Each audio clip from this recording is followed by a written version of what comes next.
അസ്സലാമു അലൈക്കും വറഹ്മത്തുള്ളാഹി വബറകാതുഹു. ഇന്നത്തെ ക്ലാസ്സിൽ നമുക്ക് പറയാനുള്ളത് തദ്കിറ തഅനീസ്, മുദക്കർ മുഅന്നസ്, ഇതൊക്കെ എങ്ങനെയാണ് നമുക്ക് തിരിച്ചറിയാൻ സാധിക്കുക, ഇതുമായി ബന്ധപ്പെട്ട ക്ലാസ്സാണ്. അപ്പോൾ ജിൻസ് ജിൻസ് രണ്ട് രീതിയിലാണ് ഉണ്ടാവുക. ദോ കിസ്മേ ഹൈ. ഒന്ന് ജിൻസ് ഹക്കീക്കി, മറ്റൊന്ന് ജിൻസ് ഗൈറു ഹക്കീക്കി. എന്താ ജിൻസ് ഹക്കീക്കി എന്ന് പറഞ്ഞാൽ? ഒന്നുമില്ല, അതിൻ്റെ മലയാളം ഞാൻ പറഞ്ഞുതരാം. മുദക്കർ പറഞ്ഞു കഴിഞ്ഞാൽ അതിനെതിരെ എന്തുണ്ടാകും? അതിന് നേരെ വിപരീതമായി മുഅന്നസ് പറയാൻ കഴിയണം. മുഅന്നസ് പറയാൻ കഴിഞ്ഞാൽ അതിന് നേരെ അതിൻ്റെ ഓപ്പോസിറ്റായിട്ട് എന്ത് വരണം? മുദക്കറും പറയാൻ കഴിയണം. അത്തരത്തിലുള്ള വേർഡുകളാണ് ശരിക്കും എന്ത് ജിൻസ് ഹക്കീക്കി എന്ന് പറഞ്ഞാൽ.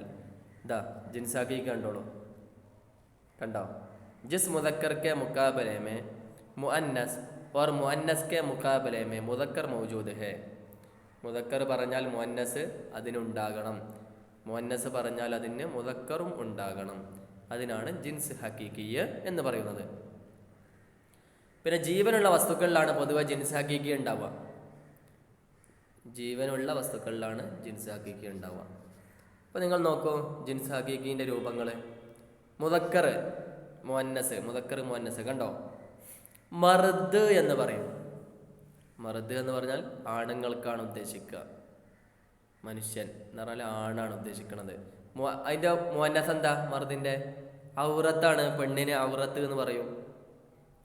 അറബിയിൽ ഔറത്ത് എന്ന് പറഞ്ഞാൽ വേറെ കേട്ടോ, അത് ഉറുദുവിലാണ് ഔറത്ത്, മനസ്സിലായോ? പിന്നെ ഷൗഹർ, ഭർത്താവിന് ഷൗഹർ അറിയും. ബീവി പറഞ്ഞ ഭാര്യ, ബാപ്പ് പിതാവ്, മാർന്ന മാതാവ്. ഇനി അടുത്ത നോക്കൂ, ബേൽ ഗായ,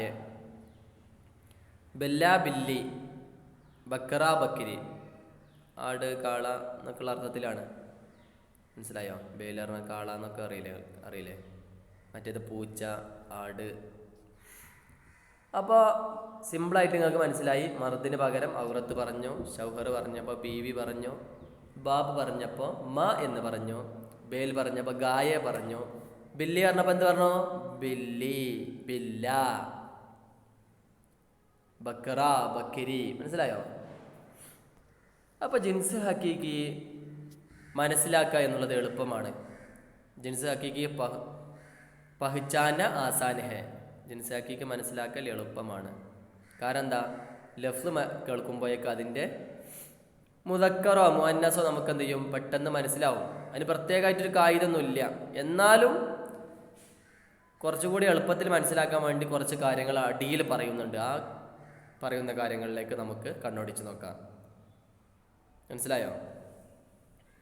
ഇപ്പോൾ ഉദാഹരണമായിട്ട് ജിസ് മുദക്കർ ലഫ്സ് കെ ആഖിർ में അലിഫ് या हा मौजूद हो उसको मुअन्नस बनाने के लिए अलिफ या हा हज़फ करके मुंदरजा ज़ैल हर्फों में से कोई एक हर्फ ज़ियादा करते हैं. എന്താ പറഞ്ഞ്?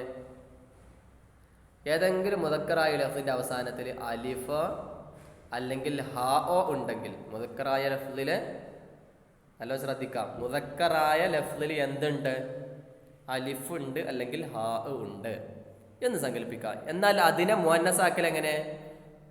അലിഫ് കൊടുത്തിട്ടോ അല്ലെങ്കിൽ ഹാ കൊടുത്തിട്ടോ. മനസ്സിലായോ? ഉദാഹരണമായിട്ട് ലഡ്ക ഷഹ്സാദ, ലഡ്കി ഷഹ്സാദി. അപ്പോൾ അവിടെ നമുക്ക് പെട്ടെന്ന് ഓർമ്മ വരുന്നത് എന്തായിരിക്കും?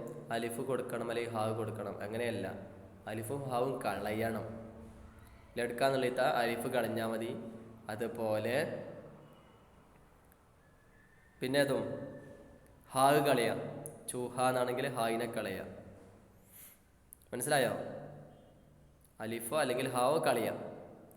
ഏത് ലഫ്ലിൻ്റെ അവസാനത്തിലാണോ അലിഫോ ഹാവോ ഉള്ളത്, ആ അലിഫിനെ ഹായിനെ കളയാം. എന്നിട്ട് എന്ത് ചെയ്യുക? എന്തെങ്കിലും എക്സ്ട്രാ കൊടുക്കുക. എക്സ്ട്രാ ലഫ്ലുകൾ, ഹർഫുകൾ കൊടുക്കുക. ലഫ്ലല്ല, ഹർഫുകൾ കൊടുക്കുക. ഇപ്പോൾ ഉദാഹരണം ലഡ്ക എന്ന് പറയുമ്പോൾ അതിൻ്റെ അവസാനം എന്താ? അലിഫാണ് അല്ലേ? ഷഹ്സാദ അവസാനം എന്താ? ഹാവ്. അപ്പോൾ ആ അലിഫ് കളയുക. ലഡ്ക എന്നുള്ള അലിഫ് കളഞ്ഞാൽ പിന്നെ ലഡ്ക്ക് എന്ന് ഉണ്ടാവുള്ളൂ അല്ലേ? ആ ലഡ്ക്ക് എന്നുള്ളതിൻ്റെ ഒപ്പം ഒരു യാവ് കൊടുക്കുക. അപ്പോൾ ലഡ്ക്കി എന്നായി. അതുപോലെ ഷഹ്സാദ എന്നുള്ളിടത്ത് ഹാ ഉണ്ടല്ലോ, ആ ഹാ കളയാം, എന്നിട്ട് യാവ് കൊടുക്കുക. ഷഹ്സാദി എന്നായി. മനസ്സിലായോ?